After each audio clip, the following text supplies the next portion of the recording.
سلیمان علیہ السلام کا ہدہد کے ذریعے بھیجا ہوا خط جب ملکہ سبا کے پاس پہنچا تو اس کا رد عمل کیا تھا؟ ملکہ کے سرداروں نے اسے خط کے جواب کے حوالے سے کیا مشورہ دیا؟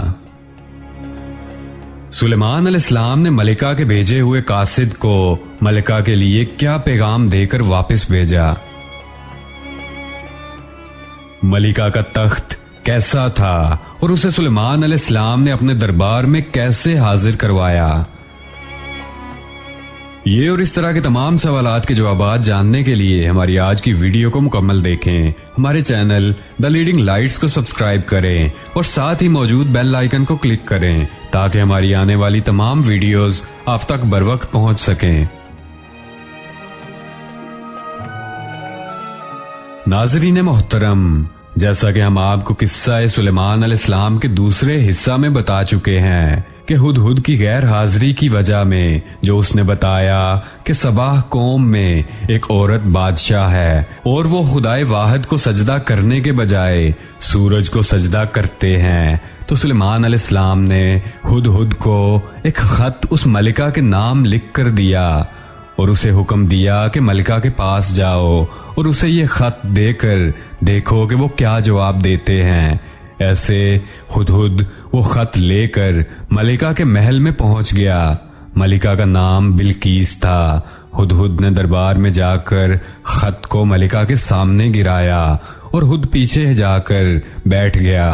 ملکہ نے خط اٹھایا، اس کے بعد جو کہا اللہ تعالیٰ اس کا ذکر سورہ نمل میں ایسے کرتے ہیں۔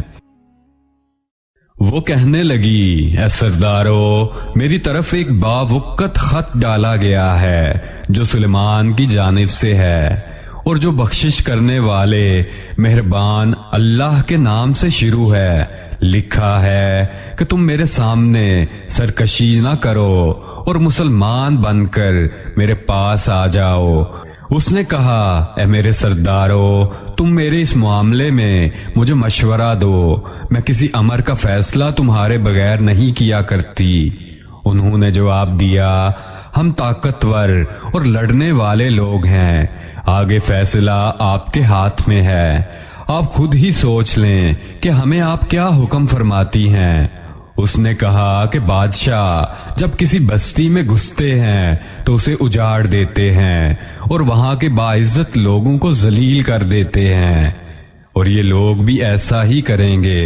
میں انہیں ایک ہدیہ بھیجنے والی ہوں، پھر دیکھ لوں گی کہ قاصد کیا جواب لے کر لوٹتے ہیں۔ ملکہ نے جب خط دیکھا تو اس کی اہمیت کا اندازہ لگانے لگی، کیونکہ وہ ایک غیر معمولی طریقے سے آیا تھا۔ بجائے اس کے کہ کوئی قاصد یا سفارتی وہ خط لاتا، ایک پرندے نے ہاتھ لا کر پھینک دیا تھا۔ دوسرا یہ کہ وہ فلسطین اور شام کے عظیم فرما روا سلیمان علیہ السلام کی جانب سے تھا۔ تیسرا یہ کہ سب دیوی دیوتاؤں کو چھوڑ کر صرف اللہ رحمان و رحیم کے نام سے شروع کیا گیا تھا، جبکہ دنیا میں کہیں ایسا طریقہ استعمال نہیں ہوتا۔ پھر وہ یہ سوچ رہی تھی کہ ان سب باتوں کے ساتھ یہ امر اس کی اہمیت کو اور زیادہ بڑھا دیتا ہے کہ ہمیں صاف صاف دعوت دی گئی ہے کہ ہم سرکشی چھوڑ کر اطاعت اختیار کریں اور تابع فرمان ہو کر مسلمان بن کر سلیمان کے سامنے حاضر ہو جائیں۔ یہ سب سوچ کر اس نے اپنے سرداروں سے کہا کہ تم لوگ میری اس معاملے میں رہنمائی کرو کہ ہمیں کیا کرنا چاہیے۔ اس نے اپنے سرداروں سے کہا کہ جب تک تم حاضر نہ ہو یا تم گواہ نہ ہو تو میں کوئی اہم فیصلہ نہیں کرتی۔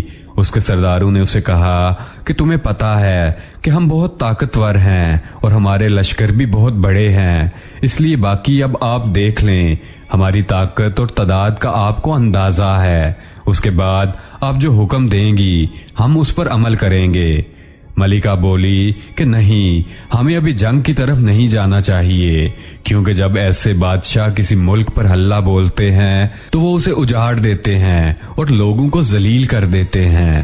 میں ان کی طرف اپنا قاصد بھیجتی ہوں جس کے ہاتھ کچھ تحائف بھی ہوں گے، اس کے بعد دیکھیں گے کہ کیا جواب آتا ہے۔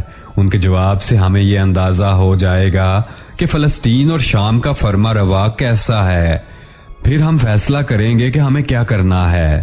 ملکہ یہ اندازہ کرنا چاہتی تھی کہ سلیمان علیہ السلام کس قسم کے بادشاہ ہیں اور یہ کہ وہ ان کے خلاف لڑ سکیں گے یا نہیں۔ چنانچہ اس نے فلسطین کی طرف بے شمار تحائف روانہ کر دیے تاکہ لڑائی کی نوبت نہ آئے، لیکن جب یہ تحائف سلیمان علیہ السلام کے پاس پہنچے تو آپ غضبناک ہو گئے۔ اس کا ذکر اللہ تعالیٰ سورہ نمل میں ایسے فرماتے ہیں، پس جب قاصد سلیمان کے پاس پہنچے تو آپ نے فرمایا، کیا تم مال سے مجھے مدد دینا چاہتے ہو؟ مجھے تو میرے رب نے اس سے بہت بہتر دے رکھا ہے جو اس نے تمہیں دیا ہے، پس تم ہی اپنے تحفے سے خوش رہو، جا ان کی طرف واپس لوٹ جا، ہم ان کے مقابلے پر وہ لشکر لائیں گے جن کے سامنے پڑنے کی ان میں طاقت نہیں، اور ہم انہیں ذلیل و پست کر کے وہاں سے نکال باہر کریں گے۔ آپ نے ملکہ بلقیس کے قاصد کو سخت غصے کی حالت میں کہا، کیا تم ہمیں وہ مال دے کر خریدنا چاہتے ہو جس سے کئی گنا بہتر میرے رب نے مجھے دیا ہے؟ ہمیں تمہارا مال مطلوب نہیں ہے بلکہ تمہارا ایمان مطلوب ہے، یا کم سے کم ہمیں یہ چاہیے کہ تم ایک صالح نظام کے تابع ہو جاؤ۔ اگر تم ان دونوں باتوں میں سے کسی ایک کے لیے راضی نہیں ہو، پھر میرے لیے یہ ممکن نہیں کہ میں تمہارا مال لے کر تمہیں شرک کرنے کے لیے آزاد چھوڑ دوں، اس لیے تم یہ سب واپس لے جاؤ۔ انہیں یا تو ہماری پہلی بات ماننی پڑے گی کہ مسلمان اور تابع ہو کر میرے سامنے حاضر ہو جائیں، یا میں ان پر ایسے لشکر سے حملہ کروں گا جس کے سامنے وہ رک نہیں سکیں گے۔ قاصد واپس پہنچے، انہوں نے ملکہ بلقیس کو جا کر سلیمان علیہ السلام کے بارے میں بتایا تو اسے اندازہ ہو گیا کہ وہ ان سے جنگ نہیں کر سکتی، اس لیے اس نے فیصلہ کیا کہ وہ خود فلسطین جائے گی۔ لہٰذا اس نے سلیمان علیہ السلام کی طرف اطلاع بھیج دی کہ ہم آپ پر ایمان لانے کے لیے آپ کی دعوت آپ کی زبان سے سننے اور بلا مشافہ گفتگو کے لیے حاضر ہو رہے ہیں۔ ایسے کچھ دن میں ملکہ فلسطین پہنچ گئی۔ ابھی وہ فلسطین سے 2 دن کی دوری پر تھی تو آپ علیہ السلام کو اطلاع ہو گئی۔ آپ نے اپنے دربار والوں سے پوچھا، کیا تم میں سے کوئی ایسا ہے جو ملکہ کے پہنچنے سے پہلے اس کا تخت میرے پاس پہنچا دے؟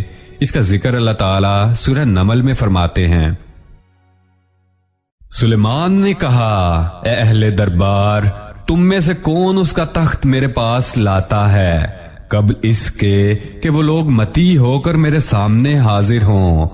جنوں میں سے ایک قوی ہیکل نے عرض کیا، میں اسے حاضر کر دوں گا قبل اس کے کہ آپ اپنی جگہ سے اٹھیں، میں اس کی طاقت رکھتا ہوں اور امانت دار ہوں۔ جس کے پاس کتاب کا علم تھا وہ بول اٹھا، آپ پلک جھپکیں، اس سے بھی پہلے میں اسے آپ کے پاس پہنچا سکتا ہوں۔ جب آپ نے اسے اپنے پاس موجود پایا تو فرمانے لگے، یہی میرے رب کا فضل ہے تاکہ وہ مجھے آزمائے کہ میں شکر گزاری کرتا ہوں یا ناشکری۔ شکر گزار اپنے ہی نفع کے لیے شکر گزاری کرتا ہے، تو جو ناشکری کرے تو میرا پروردگار بے پرواہ اور کرم کرنے والا ہے۔ حکم دیا کہ اس کے تخت کی حالت بدل دو تاکہ معلوم ہو سکے کہ یہ راہ پا لیتی ہے یا ان میں سے ہوتی ہے جو راہ نہیں پاتے۔